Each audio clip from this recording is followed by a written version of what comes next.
What's going on, guys? Welcome back to the channel. And today, oh man, today we are diving into one of the wildest, most unexpected twists in superhero history. A story that starts small, literally, and grows into a threat that even Superman and Wolverine can barely comprehend. Because this isn't just a comeback. This is a return from beyond time itself. Ant-Man entered the quantum realm years ago, on what everyone believed was a controlled research mission. But the man who came back, if we can even call him man anymore, wasn't Scott Lang as we knew him.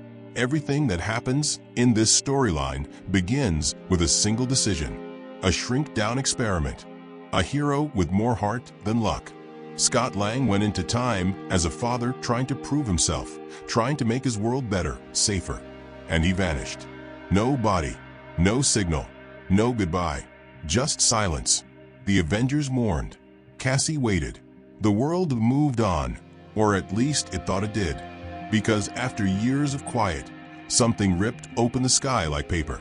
Not a portal, a wound in time. And through it, something wearing Ant-Man's suit stepped out. Taller, sharper, wrong. Like time itself rebuilt him into something that doesn't fully belong in one timeline anymore. Something that sees everything happening everywhere at once. And the moment he arrived, people didn't die. They disappeared, removed from history like they were never born. Streets fell silent, whole families gone. And that's when the world realized this isn't just a returning hero. This is an infection of time wearing his face. And when no one knew what to do, when the smartest minds froze and governments panicked, only two figures stood between Earth and absolute erasure. Superman, the symbol of hope, and Wolverine, the best at what he does. This is the story of what happens when time comes home hungry. And it starts with the day Ant-Man disappeared. Before the world was afraid of him, before timelines twisted and entire cities blinked out like switched-off lights, Ant-Man was simply Scott Lang, an ex-con trying to be a better man, a better father, a better hero. And if there's one thing Scott wanted more than redemption, it was time. Time to prove himself worthy. Time to make Cassie proud. Time to stop feeling like the world saw him as just a small Avenger, literally and metaphorically. So when Hank Pym proposed a temporal quantum dive, a test run deeper into the quantum realm than anyone had ever reached, Scott didn't hesitate. It was supposed to be controlled. It was supposed to be safe. Just a scan, a retrieval, a back again by dinner kind of mission. Stark supervised the energy arrays. Bruce Banner calculated risk margins down to decimal points. Cassie stood by the glass, hugging her knees with nervous hope. Scott winked at her through the helmet. Back in a minute, Peanut. And for a moment, everyone believed him. Even he believed it. He shrank. Past atoms. Past quarks. Past anything the human mind was meant to follow. Quantum became abstract. Abstract became infinite. His voice echoed through comms, static dancing around words. I see something moving like a memory, like a future. Then, without warning, telemetry spiked and flatlined. Stark shouted for emergency reversal. Systems fried. Banner cursed. Hank Pym, the man who built the suit, watched helplessly as his technology swallowed a friend whole. Hours passed, then days. Search teams combed reality layers like miners, hoping for anything, a signal, a heartbeat, a scrap of code. Nothing. The world didn't get a funeral because there was no body. There was just absence, a hero reduced to silence inside an endless dimension. Avengers came around Cassie in shifts. Some tried jokes, some tried comfort. But every night when lights dimmed and the lab fell quiet, she sat at the same console, waiting, fingers hovering over an offline feed. Because kids don't understand finality, they only understand hope. And hope hurts most when it stretches into years. The world moved forward. New villains rose. Heroes split, reformed, scattered. The Ant-Man name faded into memory, a symbol of sacrifice, but unfinished story. No one could imagine the truth. Scott didn't die in time.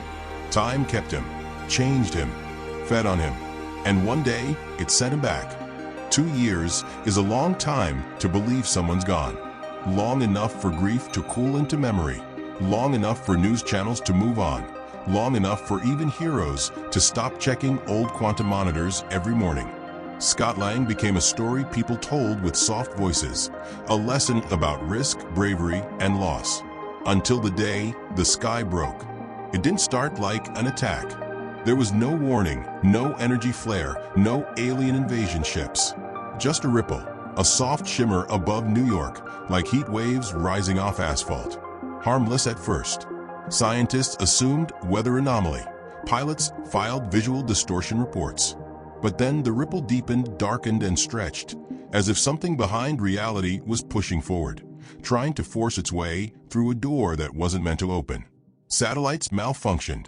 Birds froze mid-flight and fell. Phone clocks desynced by entire minutes. A whole hour vanished from digital history. On the ground, people felt it like pressure behind the eyes, like remembering something you never lived. Then buildings flickered like half-loaded game assets. Not destroyed, out of sync. That's when the portal tore. Not a circle, not a sci-fi ring. More like fabric ripping, jagged, uneven, bleeding light. A hole in time itself, edges bending like they were afraid to exist. And out of it stepped something wearing the Ant-Man suit. Crowds didn't cheer. No one ran to embrace a lost Avenger. Because the figure didn't walk like Scott Lang. It drifted like gravity was optional. Limbs extended too smooth, like joints rewired. The helmet wasn't a helmet anymore. It was fused to skull and jaw like bone grew into metal.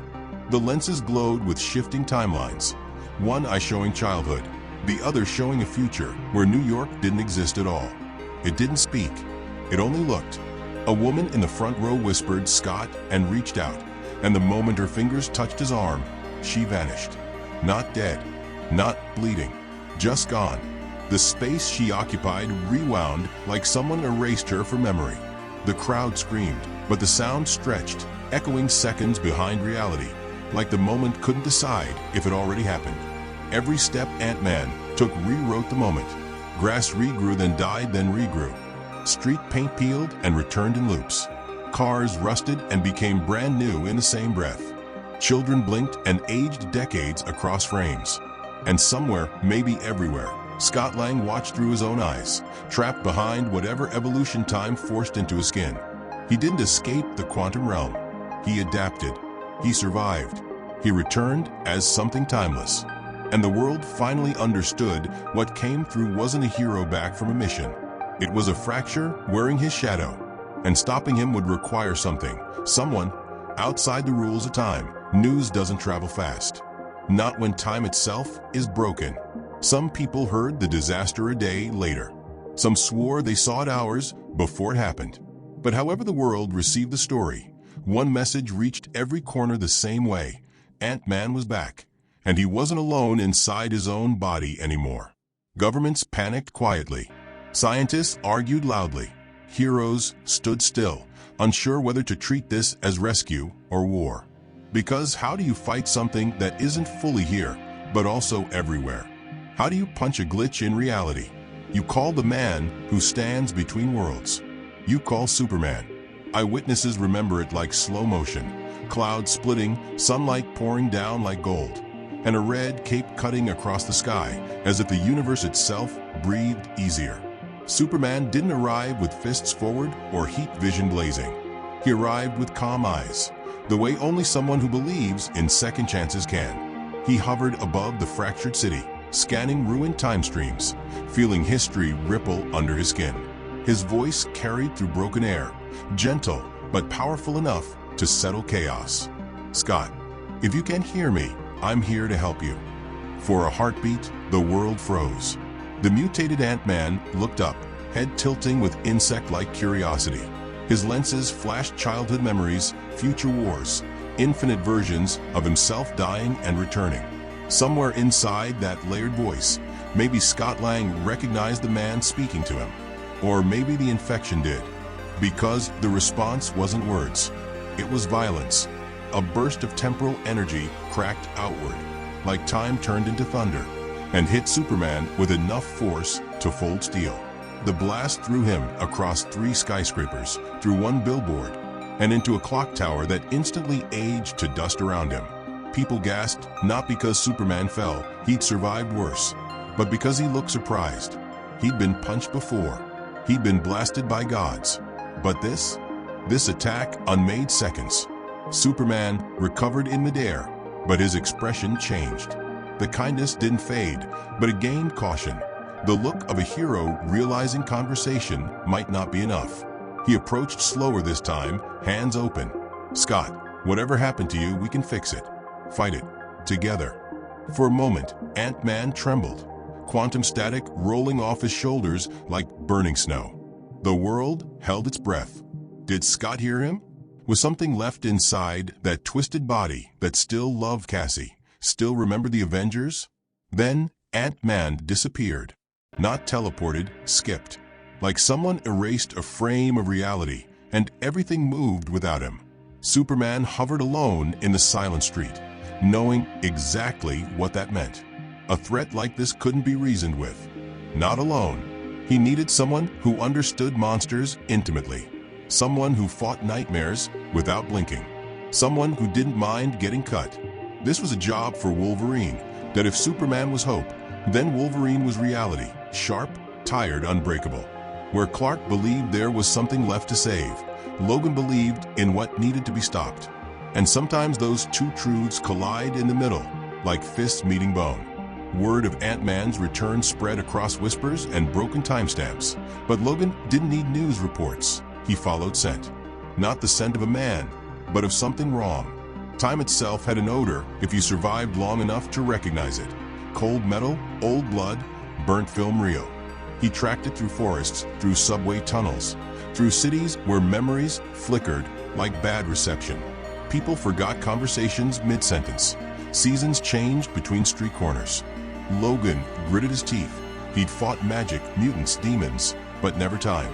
Superman found him sharpening his claws outside what used to be Xavier's rebuilt school. Though today it looked half-finished. Tomorrow it might be gone. Logan didn't look up. "You here to lecture me, bub?"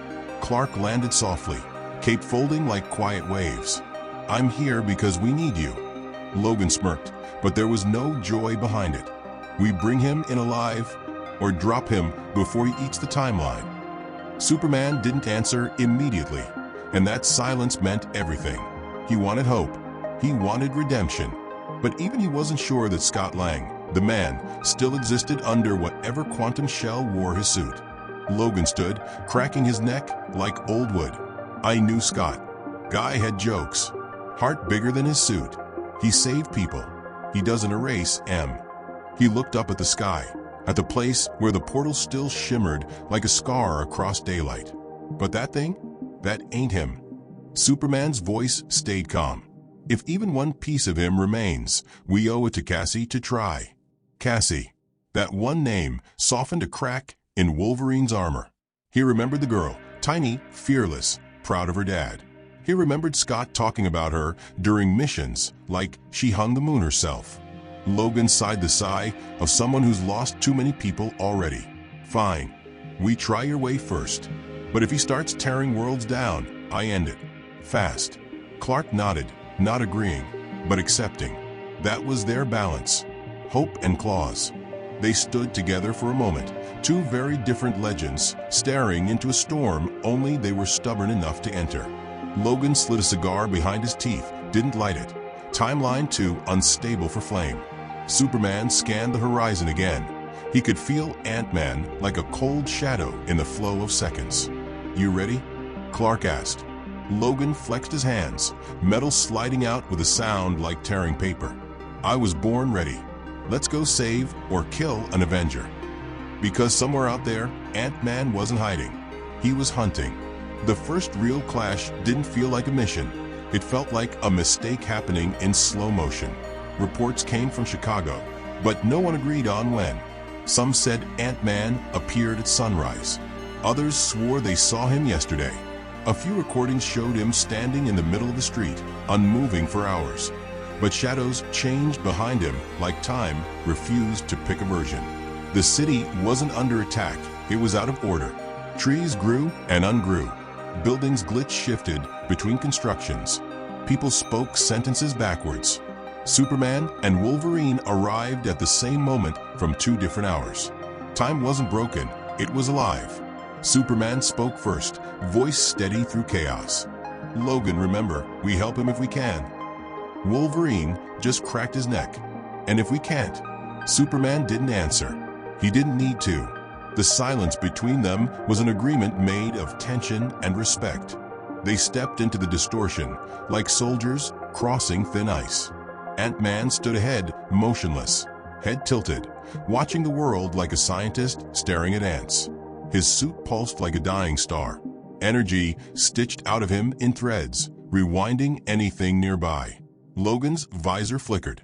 His bones felt older. His memories flashed: wars, Jean, Xavier, blood, love, loss. Time was editing him like a film reel, cutting scenes too quickly. Superman landed beside him, grounding the moment like a solid anchor in a storm. "Scott," he called, "we're here to bring you home." His voice shook buildings back into present tense for a heartbeat. But Ant-Man didn't speak. Instead, he multiplied. Dozens of ghosted versions split out of him like echoes. Some young, some old, some injured, some perfectly still. Logan cursed under his breath. "Great. We're fighting a time kaleidoscope." The clones rushed like insects, silent, fast, layered with flickering frames. Wolverine lunged, claws slicing one clean through, and it dissolved into sparks of memory, like cutting a dream. Superman caught another clone mid-air, but holding it was like holding melting ice. It aged, decayed, rewound, then collapsed out of existence. Clark staggered, not from force, but from the realization. They weren't fighting bodies. They were fighting possibilities. Ant-Man himself remained still, watching, learning. Wolverine roared, charging toward the real one, claws ready to end this ugliness, but time warped. He appeared behind Logan, then ahead of him, then inside his shadow. A single touch sent Wolverine flying backward, not physically, but temporally. Logan crashed into a wall before he leaped, as if cause and effect swapped places. Superman blurred forward, fists charged with solar heat, but the punch passed through Ant-Man like striking a moment that already ended. Ant-Man turned, palm glowing like a supernova, and slapped Superman with a blow that ignored physics entirely. Buildings collapsed in reverse, then forward again, like history couldn't decide what happened. Logan forced himself up, spitting blood that evaporated into mist. "We ain't winning like this." Superman steadied, jaw clenched. "We adapt. We learn." No, Logan's voice lowered, serious in a way only war makes you. "He's not fighting us. He's testing us." And that was the chilling truth. Ant-Man wasn't trying to kill them. He was collecting data, studying how time responded to their powers, preparing for something bigger. Then, without warning, Ant-Man blinked out of reality, leaving behind only a ripple in seconds and a field of silence where life had been. Superman stared at the fading distortion, eyes narrowed, heart heavy. Wolverine sheathed bloody claws slowly. "If that's round one, bub, we're in deep." Because this wasn't a battle. It was a warning. Defeat has a way of forcing clarity. After the Chicago encounter, even Superman admitted it. This wasn't a villain you punch until he stops. This was evolution wearing a man's memory. And evolution doesn't negotiate. So while governments prepared weapons and the public prayed for answers, two men searched for truth instead of victory. And truth, ironically, came from a ghost. Hank Pym resurfaced, not with pride, but with shame carved into the wrinkles of his face. He arrived quietly, carrying metal cases stamped with hazard symbols and notebooks that looked older than the heroes reading them. When Wolverine saw him, instinct sharpened his claws. Hank raised shaking hands, not in surrender, in guilt. "I know what happened to Scott," he said. Those 6 words hit harder than any time blast. Superman leaned forward. Logan's eyes narrowed like blades. Pym wasn't just a scientist anymore. He was a man who broke something precious and came to confess. He opened the first case. Inside was a quantum core, pulsing the same unstable rhythm Ant-Man's body emitted during the fight. But this wasn't just tech. The metal surface shifted like liquid thought. Wolverine frowned. That thing feels alive. Pym nodded slowly. Because it is. And the truth spilled like acid on everything they believed. The quantum realm wasn't merely small. It was timeless, a place where seconds stretched into centuries, and evolution didn't wait for biology. Scott reached deeper layers than anyone had, further than even Pym dared explore. Temporal Layer 9, a region where past and future exist simultaneously, where identity is overwritten every moment. Down there, survival isn't muscle or brain. It's adaptation.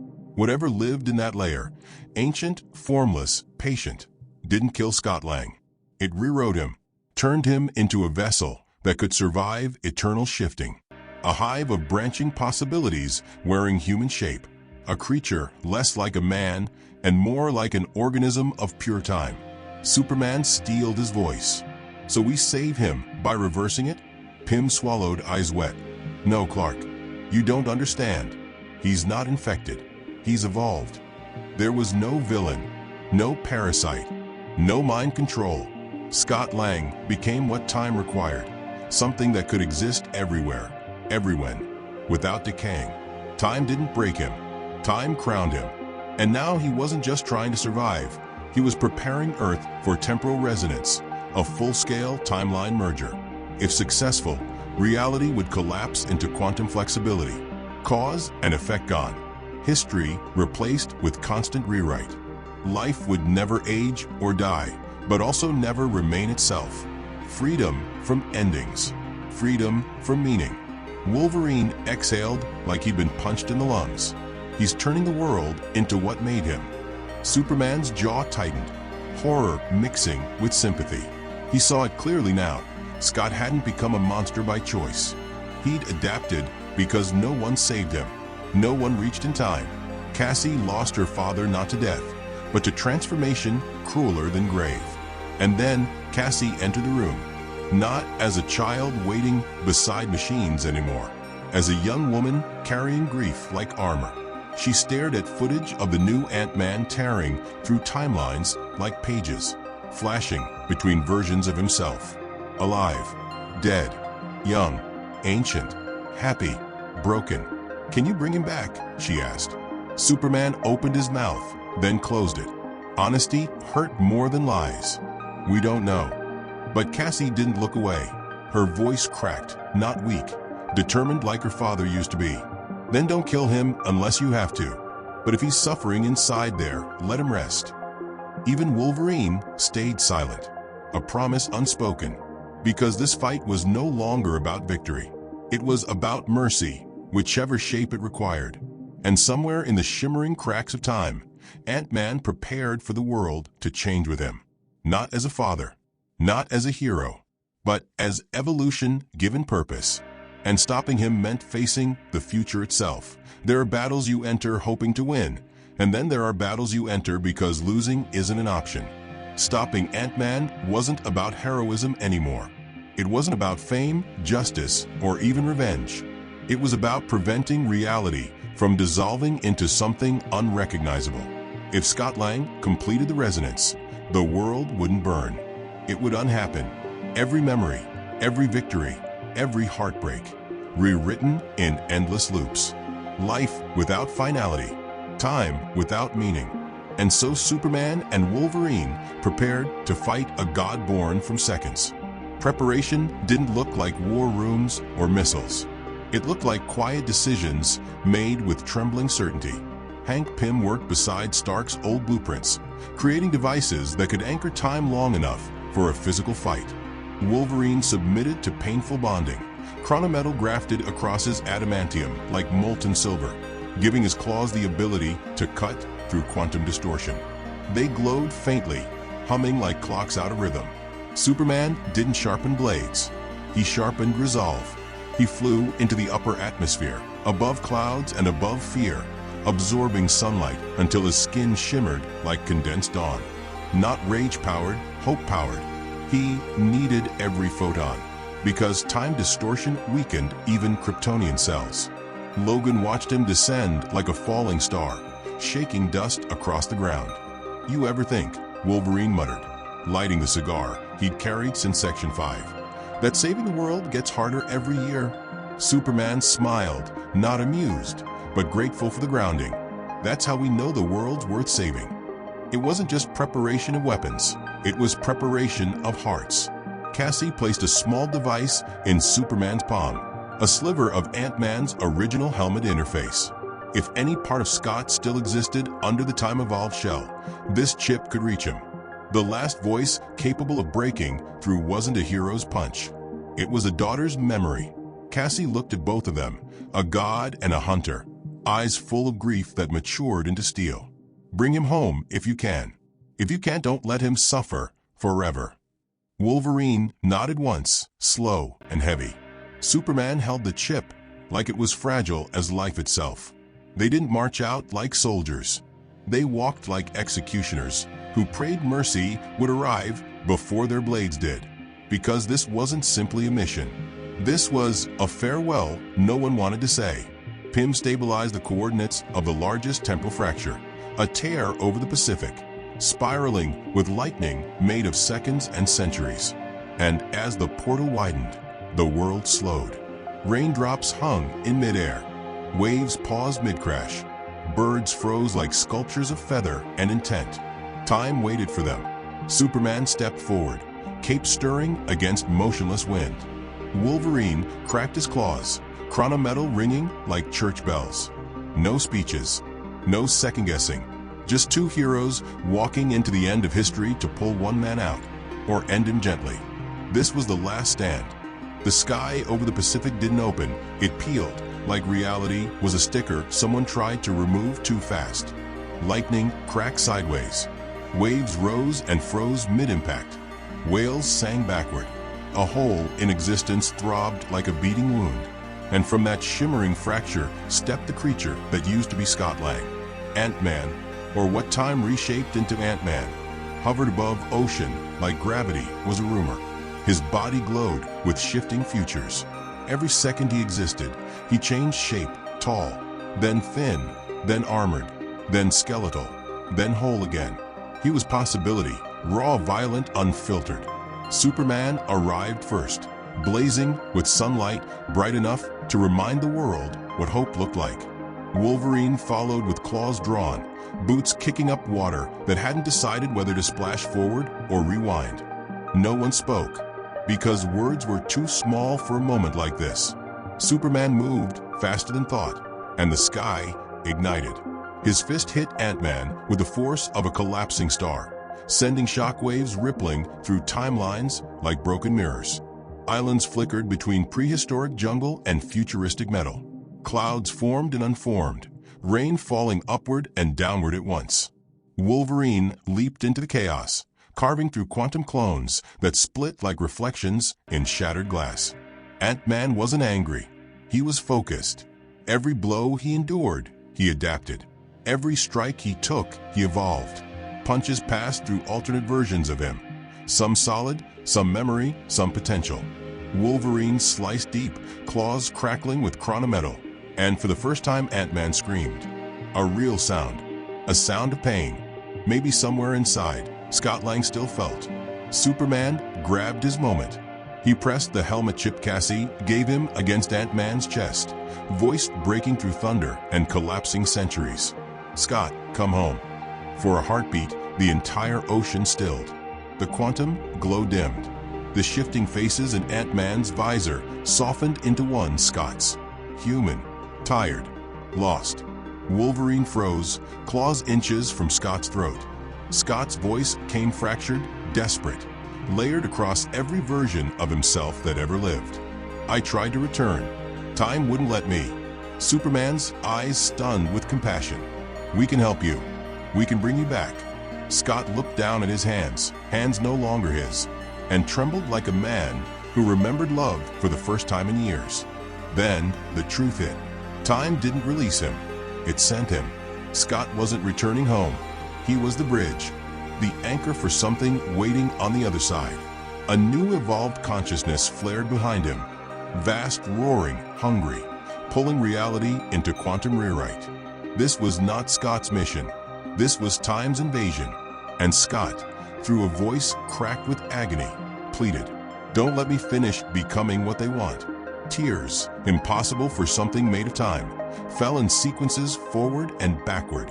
He wasn't asking to be saved. He was asking to be freed. Wolverine understood first. Pain recognizes pain. He nodded. Superman looked at him, eyes full of war between heart and duty. Logan whispered, "Let him go, bub. Let him rest." The final blow wasn't anger, it was mercy. Wolverine drove claws through Scott's heart, and Superman held him so he didn't fall alone. Ant-Man exploded into quantum light, scattering timelines like petals. The ocean resumed. Waves fell. The wound closed. Silence followed like grief. Not victory, just release. After the light faded, all that remained was a cracked helmet, half bone, half metal, drifting on the calm ocean surface. Wolverine pulled it from the water, hands steady despite the weight of what he'd done. Superman hovered above him, cape soaked but unmoving, like a statue carved from sorrow and responsibility. They didn't speak for a long time, because some victories don't deserve cheering. Some endings don't feel like triumph, they feel like truth. Cassie met them on the shoreline hours later. She held the helmet, pressed it to her forehead, and whispered thank you, not because her father lived, but because he didn't suffer forever inside something time made of him. Love isn't always saving someone. Sometimes love is letting them go. Superman watched the sunrise, a symbol he always carried for others. But Wolverine understood better. Dawn doesn't erase night. It only reminds us we survived it. Hank Pym stood behind them, aged by guilt and grief, knowing science built this tragedy and compassion ended it. He vowed quietly that no one else would be pushed into evolution beyond humanity. Some doors aren't meant to open, especially ones that lead beyond time. Yet deep in the Pacific, a faint pulse shimmered where reality once tore open. Not a threat, not yet, just a reminder. Time never stops. And somewhere in quantum eternity, a fragment of Scott Lang still glows like a heartbeat, trying to remember what being human felt like. With that, we close this story. Thank you for watching. Like, comment, and remember, even the smallest hero can change the future. And sometimes the future changes them back.